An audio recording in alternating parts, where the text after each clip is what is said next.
औज़ुबिल्लाहि बिस्मिल्लाहिर्रहमानिर्रहीम। My name is Wasim Asghar. Class 9 है, chapter number 1 है और आज हमने एटम और आयन के बारे में पढ़ना है।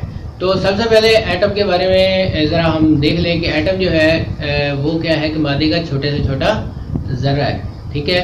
और जो आयन है, ठीक है, ये एटम से आयन बनता है। अगर किसी एटम में इलेक्ट्रॉन दाखिल होता है या किसी एटम में इलेक्ट्रॉन खारिज होता है तो तब क्या है, आयन बनता है। अगर किसी एटम में इलेक्ट्रॉन दाखिल होता है तो उस पर नेगेटिव चार्ज आता है, उसे हम एनाइन बोलते हैं। अगर किसी एटम में से इलेक्ट्रॉन बाहर निकल जाता है तो उस पर प्लस चार्ज आ जाता है, उसे हम कैटाइन बोलते हैं। उसके बाद नेक्स्ट क्या है कि एटम पर कोई चार्ज नहीं होता। एटम पर कोई चार्ज क्यों नहीं होता?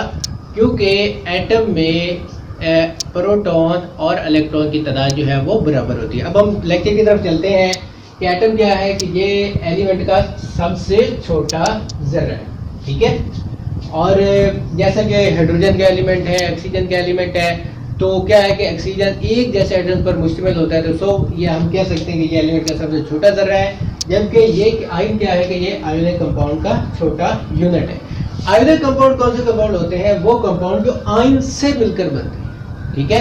यानी जैसा कि NaCl है, ठीक है, तो ये क्या है कि ये एक आयोनिक कंपाउंड है।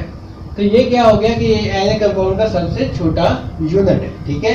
कि जो आयन होता है उस पर प्लस चार्ज या माइनस चार्ज हो सकता है।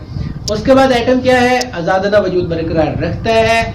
बाज़ सूरतों में आज़ादाना वजूद बरकरार नहीं रखता, लेकिन केमिकल रिएक्शन में हिस्सा लेता है। जो आयन है ये आज़ादाना वजूद बरकरार नहीं रख सकता, क्योंकि अगर किसी भी एटम पर प्लस या माइनस चार्ज है, मतलब कि कैटाइन या एनाइन बन जाए, ठीक है, कैटाइन या एनाइन हो तो वो आज़ादाना वजूद बरकरार नहीं रख सकता। लास्ट में आखिरी बात क्या आ गई कि एटम पर कोई चार्ज नहीं होता और आयन पर पॉजिटिव या नेगेटिव चार्ज होता है। आज की जो हमारा लेक्चर है वो इधर ही एंड होता है। I hope you will enjoy this lecture.